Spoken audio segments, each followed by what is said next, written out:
सबसे पहले आपका स्वागत है हमारे चैनल कोटखाई फार्मर्स में। आपने हमें अपना कीमती समय दिया। आज हम आपसे जानेंगे जो आप इतने टाइम से प्रैक्टिसेस कर रहे हैं और आपके इंजीनियरिंग छोड़ के फार्मिंग में क्यों आए। सबसे पहले आप ये हमें बताएं। जी धन्यवाद जी। पहले तो मैं भी आपका यहाँ आने पे अपनी पूरे परिवार की तरफ से आपका स्वागत करता हूँ। और जैसे कि आपने मुझसे कहा तो बाय प्रोफेशन मेरा एक इंजीनियरिंग बैकग्राउंड है। मैं diploma BTech civil engineering side से हूँ। तो साथ साथ में मैं इस प्रोफेशन से भी जुड़ा हूँ। हमारा कंस्ट्रक्शन का बिज़नेस भी है। और बागवानी में मैं जैसे हमारा ट्रेडिशनल ही वर्क सभी का, जैसे अपर हिमाचल में आपको पता ही होगा, कहीं ना कहीं हर एक फैमिली जो है वो बागवानी से डायरेक्टली या इनडायरेक्टली जुड़ी भी है। तो हमारा भी कुछ ऐसा ही था। हमारे जो पिताजी दादाजी वगैरह जो हमारी पुरानी प्लांटेशंस है, मतलब सेटलिंग की जो बागीचे हैं उसके ऊपर वर्कआउट किया करते थे। तो हम भी जैसे बचपन में देखते थे, बगीचे में जाते थे, काम करते थे। तो तब तो ऐसा कोई शौक़ था नहीं, क्योंकि यहाँ का जैसा आपको पता ही होगा कि हर एक माँ बाप का, खासकर अपर में या कि कहीं पे भी सपना होता है कि हमारा जो बच्चा है वो पढ़ लिख के कोई जॉब के ऊपर जाए। तो ज़्यादातर फोकस जो पेरेंट्स है वो इसी चीज़ के ऊपर रहते हैं। तो इस वजह से कई नुकसान भी आज के टाइम में पेरेंट्स को देखने को मिल रहे हैं। सभी के जो चिल्ड्रंस है, बच्चे वो बाहर रहे, उनका जो बागवानी के ऊपर है कोई इंटरेस्ट नहीं है। तो इंटरेस्ट नहीं रहेगा तो आने वाले टाइम में डाउनफॉल तो वहीं से आ रहा है, क्योंकि जो हमारे पेरेंट्स है अब उनकी भी इतनी एज नहीं रही है कि वो जो अपने बागीचों वगैरह है उसमें काम कर सके। तो अगर आपके पास लैंड होल्डिंग है, बगीचा है, तो आपको अपनी जो ट्रेडिशनल है, ये हमारी एक संस्कृति भी है। हमारे को जब एक ऐसा क्लाइमेट मिला है या ऐसा हमारे को मौका मिला है कि जहाँ पे हम खेती कर सकते हैं सेब की, तो हमें उस अपॉर्चुनिटी को मतलब गंवाना नहीं चाहिए जो हमारे को हमारे पूर्वजों ने दी है। उसे हमारे को नई टेक्नोलॉजी के साथ आगे बढ़ाने की ज़रूरत है। तो जैसा कि हमारा ज़्यादा चेंज फुल टाइम मैंने अपनी पढ़ाई 2017 के आसपास में कंप्लीट हो चुकी थी। उसके बाद मेरा जॉब के ऊपर भी फोकस था, मैंने तैयारियां की। बट मुझे ये लगा कि क्यों ना हम जो हमारी यही क्या बोलते हैं, हमारा जो बिज़नेस है एप्पल फार्मिंग का, इसी को हम नए तरीके से क्यों ना हम स्टार्ट करें। तो हमने इसके बारे में जानकारी लेना स्टार्ट की। मैं हॉर्टिकल्चर ऑफिस जाता रहा, जहाँ की मैं हर बार ये कहता हूँ कि मेरे जो गुरुजी है, आइडल है डॉक्टर कुशल मेहता जी, उन्होंने मुझे काफ़ी ज़्यादा मतलब इस चीज़ में आने के लिए बढ़ावा दिया कि आप ये कर सकते हैं, आप ऐसा करिए। क्योंकि आजकल जो है जैसा क्लाइमेटिक चेंज है और आप युवा हैं, तो आप हाई डेंसिटी के ऊपर काम कीजिए, उसमें आप अपनी एक बगीचा जो है इस्टेब्लिश करिए। तो हमने हॉर्टिकल्चर की मदद से इसके बारे में पहले तो पूरी जानकारी इकट्ठी की कि कैसे होना चाहिए, क्या क्या इसमें प्रोसीजर रहते हैं। तो हमने एक ऑर्चर्ड 2020 में इसका इस्टेब्लिश किया। तो ऐसा क्योंकि हमने रिप्लांटेशन साइट थी, तो जैसा कि हमारा जो डेमो ऑर्चर्ड है वो यहीं पे जो प्रॉपर रोड है यहाँ पे लगा हुआ है। तो रोड की साइड की ज़मीन है, तो लोग ये बोलते थे कि ये तो पागल हो गया है, बड़े पेड़ों को काट के अब ये क्या लगाने जा, मतलब काफ़ी ज़्यादा नेगेटिविटी भी उस टाइम पे थी। तो जो मुझे फेस करनी पड़ी, बल्कि फैमिली से भी नेगेटिविटी थी कि क्यों लगाने हैं, ये केयर होगी नहीं, क्या होगा इसमें। तो मतलब नेगेटिविटी भरा सफ़र रहा। फिर भी मैंने हिम्मत करके इसके ऊपर हम गए, हमने प्लांटेशन करी। तो उसके रिजल्ट्स, एक तो इंस्टेंट ही हमने इम्पोर्टेड पौधा लाया था इटली से। तो जब हमने उसको लगाया तो काफ़ी अच्छे उसके रिजल्ट्स देखने को मिले। एक तो मोर्टेलिटी ज़ीरो थी, एक तो वो हमें खुशी थी कि हमारी मोर्टेलिटी बिल्कुल ज़ीरो थी। और उसी साल हमारे को उसमें फ्रूट्स देखने को मिले, जिससे कि जो मोरल होता है वो आपका और हाई हो जाता है, जिस वजह से हमारी फैमिली भी खुश रहेगी। नहीं यार, इसमें तो देखो इसी साल हमने लगाया, इसी साल से इसमें फसल देखने को मिल रही है। तो वहाँ से मोरल बूस्ट और ज़्यादा बढ़ा कि नहीं, ये एक अच्छी चीज़ है, अब इसको अच्छे ढंग से करना है। और जो बाकी लोग भी होते थे तो उन्होंने भी देखा कि नहीं ये तो ठीक है, क्यों ना, मतलब ठीक कर रहा है लड़का। तो फिर हम इसके बारे में हमने काफ़ी जहाँ जहाँ नॉलेज मिलती थी, काफ़ी जो पहले के बागीचे लगे थे हाई डेंसिटी के ऊपर, वहाँ हम गए, देखा, सीखा, तो वो प्रैक्टिसेस हमने करती रही। तो आज के टाइम पे एक अच्छा जो ऑर्चर्ड है वो बन चुका है, जो कि प्रॉफिटेबल है, क्योंकि हमने जो कंपैरिजन देखा है सीडलिंग और इसमें, अब इसमें काफ़ी ज़्यादा क्लैश हो जाता है फार्मर्स के बीच में ही कि नहीं जी सीडलिंग अच्छा है, तो बड़े पौधे हैं, इसमें बड़ा मतलब ज़्यादा bulk production rate, but ground reality बिल्कुल ज़ीरो है। जो प्रोडक्शन है वो पर हेक्टेयर वाइज देखी जाती है कि आपके पास ज़मीन कितनी है और कितनी ज़मीन से आप कितना प्रोडक्शन निकाल रहे हो। प्रोग्रेसिव आप नंबर ऑफ प्लांटेशन के उससे नहीं बनोगे, प्रोग्रेसिव आप तब बनते हो कि आप कम चीज़ों में, कम संसाधनों में आप एक अच्छी खासा रिटर्न लो, तब आप प्रोग्रेसिव कहलाओगे। तो इसमें ये है कि आपका ये चीज़ तो हमको माननी पड़ेगी, इसमें प्रोडक्शन बढ़ती है, इसमें जो कम एरिया में आपकी प्लांटेशन ज़्यादा होती है और आपका जो प्रोडक्ट है सेब है वो ज़्यादा निकलता है। ये एक हार्श ट्रूथ है जो कि सच है, जो कि हमने खुद भी देखा हुआ है। तो फिर इसमें एक और कंफ्यूजन आती है कि सिलेक्शन ऑफ रूट स्टॉक की हमारे को कौन सा रूट स्टॉक लगाना चाहिए। जहाँ तो मैं तो यही रिकमेंड करूँगा जहाँ आपकी फ्लैट लैंड्स है, सीधी लैंड्स है, वर्जिन लैंड्स है, जहाँ पानी अवेलेबल है, और मेन बात इन सबसे ऊपर जहाँ आप अपना टाइम इन्वेस्ट कर सकते हो, आप अपना टाइम वहाँ दे सकते हो, वहाँ आप M9 के ऊपर जा सकते हो। जैसे कि वो एक ड्राफ्ट रूट स्टॉक है, उसका पौधा जो है छोटा रहता है, 12-13 फीट से ऊपर इसकी हाई मतलब ले जा सकते हो आप, बट एक ईजी टू मेंटेन ये एक रूट स्टॉक है जिसके ऊपर आप कोई भी वैरायटी अपनी एलिवेशन के हिसाब से ग्राफ्ट कर सकते हो और उसकी आप प्रोडक्शन आने वाले समय में ले सकते हो। कहाँ के लिए ज़्यादा सुटेबल है? जहाँ आपकी फ्लैट लैंड्स है, लोमी सॉइल है, सॉइल जहाँ की अच्छी है, पानी की अवेलेबिलिटी आपकी जहाँ पे अच्छी है, तो वहाँ पे आपको इसके ऊपर जाना चाहिए। जहाँ पे क्ले सॉइल्स हैं, ज़्यादातर कई जगहों पे यहाँ पे क्ले सॉइल्स बहुत ज़्यादा है, वहाँ पे भी लोगों ने M9 लगाए हुए, बट वहाँ पे देखने को क्या मिला है कि वहाँ पे जो वेजिटेटिव ग्रोथ है या ग्रोथ है वहाँ पे वो अच्छा परफॉर्म नहीं कर रहा है। तो वहाँ पे हमने अपने एक्सपीरियंस के हिसाब से देखा है कि ऐसी जगहों पे जहाँ क्ले सॉइल आपकी ज़्यादा है, तो वहाँ पे MM106 रूट स्टॉक के ऊपर आप वैरायटीज़ लगा सकते हो। उसमें वेजिटेशन की कोई उतनी दिक्कत है नहीं है, उसमें अच्छी वेजिटेशन भी वो क्ले सॉइल के ऊपर उस पर आ रही है। और ज़्यादा कईयों के क्वेश्चंस भी ऐसे रहते हैं कि जो मैक्सिमम कई लोग क्या है रिप्लांटेशन के ऊपर जा रहे हैं, पुराने बगीचे ख़त्म हो रहे हैं और रिप्लांटेशन के ऊपर जा रहे हैं। तो उसमें क्या रहता है कि पुराने बगीचे हमारे कैसे ख़त्म होते हैं, या तो उसमें इंसेक्ट्स, बोरर वगैरह उसके रीज़न से, या सॉइल बोर्न डिजीज़ हो उसके रीज़न से, जो रूट रॉट लगना, जितने भी हमारे बैक्टीरियल डिजीज़ रहते हैं उस वजह से सॉइल से जो रूट्स है वो ख़राब होना स्टार्ट हो जाती है, और जिस करके कि हमारी जो प्लांट है उसकी डेथ वो मतलब आने वाले समय में मतलब वो डाउनफॉल के ऊपर जाता रहता है। तो वैसी जगहों के ऊपर आप जिनेवा सीरीज G41 एक बहुत अच्छा टॉलरेंट रूट स्टॉक है जो रिप्लांटेशन साइट के ऊपर कारगर है। वो हमने भी लगाया है, हमने भी रिप्लांटेशन के ऊपर लगाया, तो वहाँ पे हमारे को उसको काफ़ी अच्छे रिजल्ट्स देखने को मिले हैं एज़ कम्पेयर टू बाकी रूट स्टॉक के। तो एक तो आपको ये चीज़ें बिल्कुल समझनी पड़ेगी कि आपको सिलेक्टिव होना पड़ेगा कि कहाँ पे आपको क्या चीज़ लगानी है। उसके बाद आपको क्या चीज़ ध्यान देना है कि आपको कैनोपी सबसे ज़रूरी, आपकी रूट स्टॉक के जितने भी ड्राफ्ट रूट स्टॉक है उसके ऊपर अगर आप कैनोपी प्रॉपर नहीं बना पाओगे तो भी आप जो अचीवमेंट आप सोचते हो कि आपने 20 kg, 30 kg, 10 kg या 15 kg फ्रूट आपने एक प्लांट से लेना है, तो वो आप उसको अचीव नहीं कर पाओगे। इसलिए आपको जो आपकी ट्रेनिंग प्रोनिंग है वो आपको बिल्कुल प्रॉपरली आनी चाहिए कि आपको इसको कैसे, इसकी पूरी जो प्रॉपर कैनोपी है कैसे बनानी है, कैसे इसको आपसे फ्रूट जो है लेना है। कई जगहों पे मैं भी देख रहा हूँ कि क्या हो रहा है कि M9 के पौधों को इतना वेजिटेटिव किया जा रहा है, इतना बड़ा लिया जा रहा है, इतना घना किया जा रहा है, तो उससे बढ़िया तो फिर वो सीडलिंग ही थे। जब हम उसको इतना ज़्यादा वेजिटेटिव ग्रोथ के ऊपर ले जा रहे हैं, घना बिल्कुल कर रहे हैं, तो शेडीनेस आपकी बढ़ रही है। वो किस वजह से कर रहे हैं कि हम उससे प्रोडक्शन ज़्यादा ले सकते, कई 30 kg 40 kg भी ले रहे हैं, बट एट द एंड तो वो ज़ीरो ही आ रहा है, उसमें प्रॉपर साइज़ नहीं आ रहा, आपका प्रॉपर कलर नहीं आ रहा, फंगस आपकी ज़्यादा लग रही है, मतलब बीमारियाँ ज़्यादा लग रही है क्योंकि वो डेंस हो चुका है।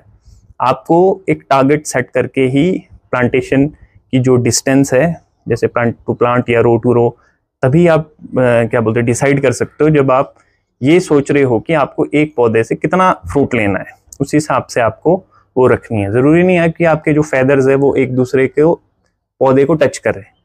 स्पेस आपका प्लांट टू प्लांट होना चाहिए। हमारे को बिल्कुल जो है फ्रूट वॉल नहीं बनानी है, प्लांट वॉल नहीं बनानी है कि वो इतना घना हो जाए कि आपस में उसमें वही है कि इसमें शेड रहनी स्टार्ट हो जाए, जिस करके कि आपका साइज भी अच्छा नहीं आएगा और कलर भी अच्छा नहीं आएगा। तो आपको एक डिस्टेंस तो प्रॉपर मेंटेन करके रखना है, जिससे एयर फ्लो अच्छा हो, सन पेनिट्रेशन अच्छी हो और आपका जो फ्रूट में साइज कलर है वो भी अच्छा हो। ये चीज़ें भी आपको देख के जो है हाई डेंसिटी के ऊपर आना है। मेन है कि इसमें खर्चा ज़्यादा आता है, वो किस वजह से ज़्यादा आ रहा है। एक तो प्लांटिंग मटेरियल अभी जो है हम मैक्सिमम बागवान जो है बाहर से इंपोर्ट करके ही ला रहे हैं, जो कि काफ़ी कॉस्टली पड़ता है। ऊपर से इसमें जो ट्रेलिसिस सिस्टम है वो भी काफ़ी महंगा आता है। इसमें पर प्लांट की कॉस्ट अगर देखी जाए तो लमसम आपकी 1500 से ऊपर तक आपका फिर अपना बजट के ऊपर है। कई ट्रेलिसिस में भी बहुत ज़्यादा एसेसरीज लगा के काफ़ी चीज़ें रेनोवेट करके या उसमें काफ़ी एसेसरीज ऐड करके बढ़ सकता हो 2200-2300, कहीं तो उसकी कोई लिमिट नहीं है, कहीं तक भी जा सकता है। तो इनिशियल तौर पे तो आपको ये देखना है कि आप जो बगीचा लगा रहे हो वो चलेगा भी कि नहीं चलेगा। इनिशियल तौर पे तो आप ज़्यादा उस पर मेरे हिसाब से तो ट्रेलिसिस के ऊपर बाद में उतना ज़्यादा ध्यान दें। पहले ये दें कि आपका प्लांट चल भी रहा है, जिसके लिए आप ये चीज़ें लगा रहे हो। उसके लिए स्टार्टिंग पे आप नॉर्मल स्टैक स्टूक दे सकते हो। 1 साल के अंदर आपको पता लग जाएगा कि आपकी प्लांटेशन का सर्वाइवल रेट कितना अच्छा है, क्या उसका फ्यूचर है। उसके बाद आप परमानेंट स्ट्रक्चर के ऊपर जा सकते हैं। नहीं तो क्या होता है कि हमने भी कई लोगों से सुना है, देखा भी है, उन्होंने काफ़ी ज़्यादा खर्चा इसके ऊपर कर दिया, बाद में जो है कि प्लांटेशन वैसी चली नहीं, पौधों में ग्रोथ नहीं आई। तो वो काफ़ी सारे रीजंस रह सकते हैं उसके ऊपर।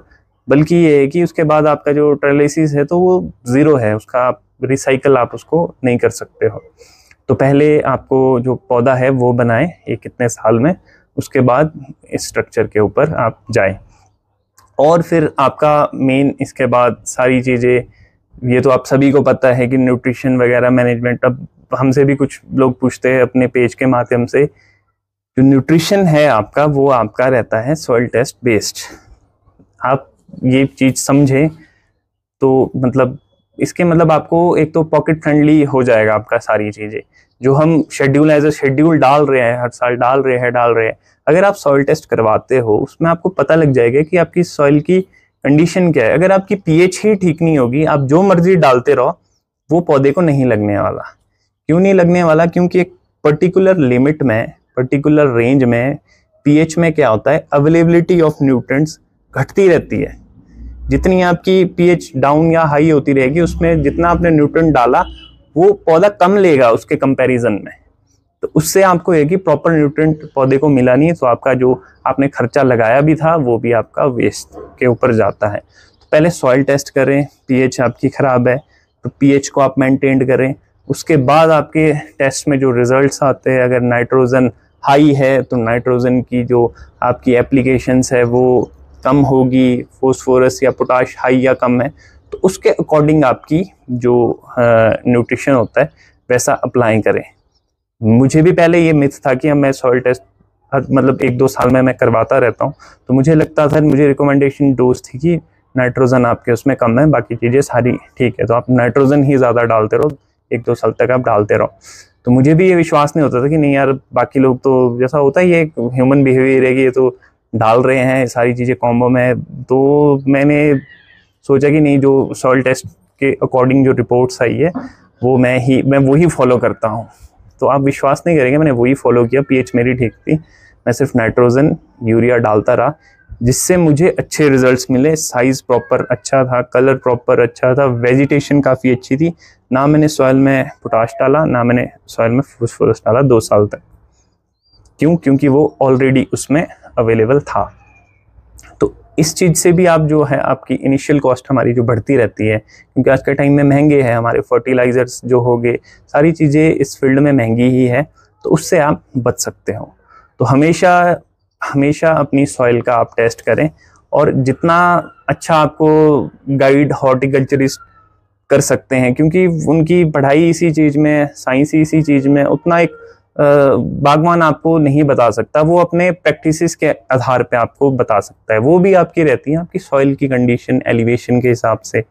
अगर मेरा बगीचा अच्छा नहीं चल रहा, दूसरे का अच्छा चल रहा है, तो वो अपने एक्सपीरियंस आपको शेयर करेंगे, और आप उसके आधार पे अगर वो चीज़ें करते रहोगे और आपकी सॉइल की कंडीशन अलग है, आपकी एलिवेशन अलग है, तो भी आपको सक्सेस नहीं मिलेगी। आपको अपने बगीचे का डॉक्टर खुद बनना है। ज़्यादा से ज़्यादा आप जो डिपार्टमेंटल है उनसे उनके कांटेक्ट में रहिए, वहाँ से नॉलेज गेन करिए और इस फील्ड में जाइए।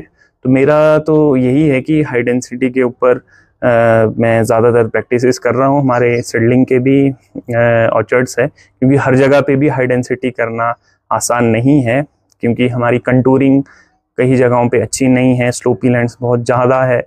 वहाँ पे अगर हम इतना इन्वेस्ट करेंगे तो हमें लगता है कि हम उसका रिटर्न काफ़ी सालों तक नहीं ले पाएंगे, क्योंकि आपकी लैंड प्रिपरेशन में बहुत खर्चा आता है। उसके बाद आपका प्लांटिंग मटेरियल, ट्रॉलिसिस, और आने वाले टाइम में जैसा कि सबसे बड़ा मुद्दा तो हमारा क्लाइमेटिक चेंज है।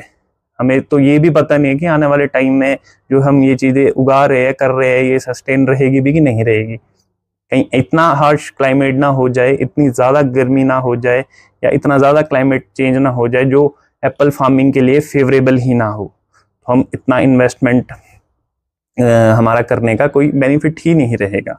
तो बाकी हमारे को आज के टाइम में ये सोचना बहुत ज़्यादा ज़रूरी है, हमारा जैसा क्लाइमेट है, एक तो इसके ऊपर सुधार हो, और हमारे को जैसा क्लाइमेट है उसके आधार पे अपनी फार्मिंग जो है वो बदलनी पड़ेगी।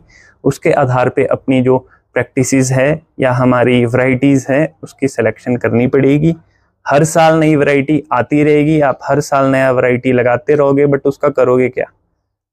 अब आपने एक म्यूजियम तो खोल नहीं रखा है कि आप 50-60 वैरायटी लोगों को दिखाओ। आप एक बिजनेस में हो, आपको एक सेब निकालना है, तो वो कैसा निकालना है वो आपको कंज्यूमर को देखना है। कंज्यूमर को क्या पसंद है?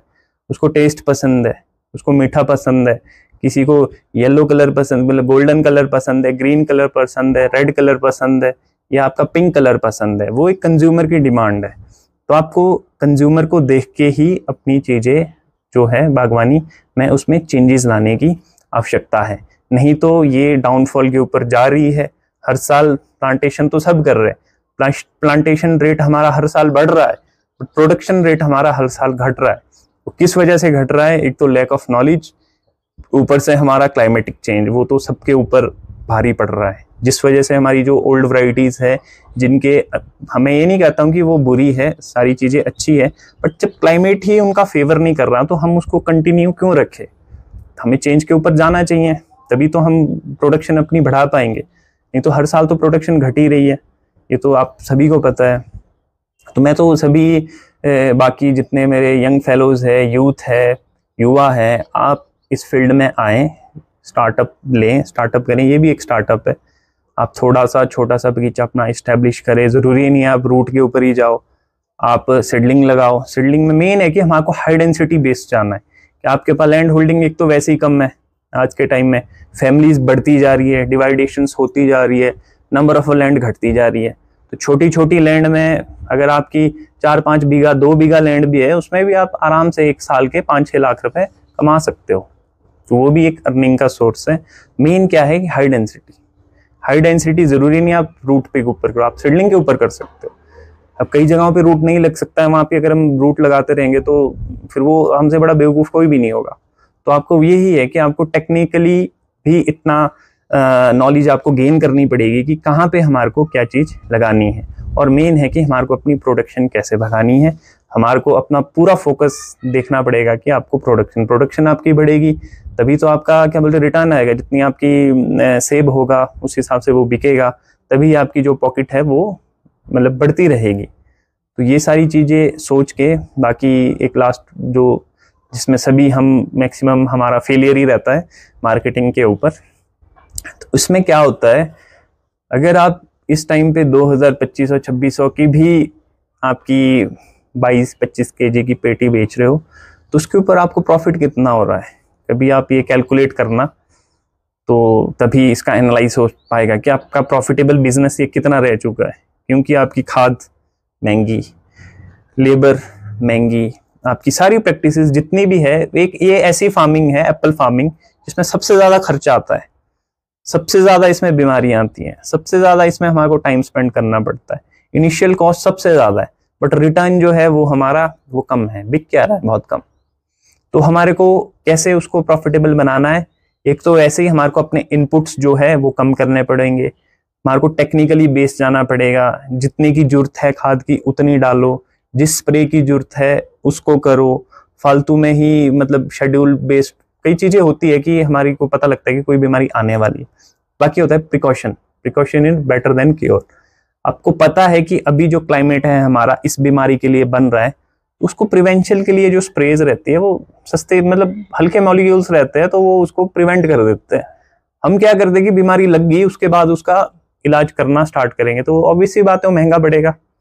आपको हैवी मॉलिक्यूल्स वाली मेडिसिन मतलब क्या बोलते हैं हमारे फंजीसाइड पेस्टिसाइड जो भी ले लो वैसे लेने पड़ेंगे, जिससे कि हमारी पॉकेट के ऊपर असर पड़ेगा।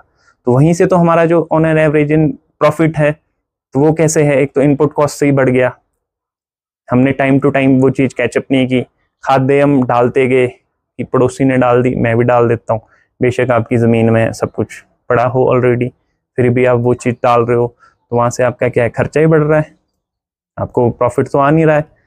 ऊपर से आपका मार्केटिंग में तो हम खैर पीछे है ही हैं, इस पे तो काफ़ी ज़्यादा एक तो कलेक्टिवली होना पड़ेगा, सोसाइटीज़ बनानी पड़ेंगी, सबका सोच के चलना पड़ेगा। बड़े ग्रोवर्स तो बेच देंगे जिसके 4-5-6 हज़ार पेटी होती है, उसका तो चाहे 2,000 भी बिके उसको एनुअली इनकम अच्छी आ रही है। वो जो मार्जिनल फार्मर्स है, छोटे फार्मर्स है, 2-3 लॉट वाले फार्मर्स है, वो कलेक्टिवली एक सोसाइटीज़ का गठन करें। वहाँ पे क्या होता है काफ़ी एड्स आपको मिलती है गवर्नमेंट के थ्रू, आप स्टोर्स कर सकते हो, आप डायरेक्ट किसी जो हमारे एग्री फ्रेश मतलब इससे रिलेटेड जितने भी हमारे स्टोर्स होते हैं उनसे आप कांटेक्ट करके डायरेक्ट वहाँ पे अपना जो सेब है उसको सेल आउट कर सकते हो, जहाँ पे आपको अच्छे रेट्स मिल सके। मार्केट भी हमारे को सीखनी है, और ऐसा भी नहीं है कि हम पूरा टोटल सेब ही हम जो इस चैनल के थ्रू बेच सके, हमारे को मंडी सिस्टम से भी जाना पड़ेगा। बट हमारे को ये देखना है कि जब आपका जिस टाइम पे आपका मंडी में अच्छा रेट मिल रहा है आप उस टाइम पे उसका रुख कीजिए। जब आपको ऐसा लग रहा है कि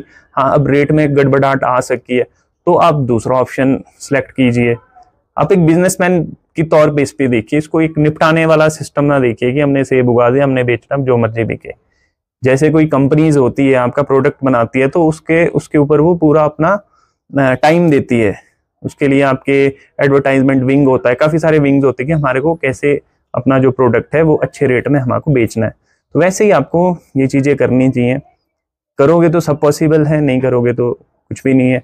हमने भी एक ट्राई किया था 2-3 साल से, हम भी अपना मैक्सिमम जो हमारा सेब होते हैं, हम ये नहीं बोलते हम पूरा अपना वैसा बेच रहे हैं, मैक्सिमम कुछ अमाउंट तक 20-30% हम अपना ऑनलाइन सेब जो है वो डायरेक्ट ऐसी मार्केटिंग के थ्रू सोसाइटीज़ में ट्रांसफ़र कर रहे हैं या ऑनलाइन हम भेज रहे हैं अपने रेट्स पे कि जितना हम बेचना चाहते हैं। फिर वो कहाँ कंपनसेट हमारे को हो जाता है, अगर हमारा मंडी में लॉस हो रहा है आपका तो वो चीज़ें जो आपने हायर अमाउंट में अपना प्रोडक्ट बेचा है तो वो चीज़ आपको कंपनसेट कर देता है। मोहित शर्मा।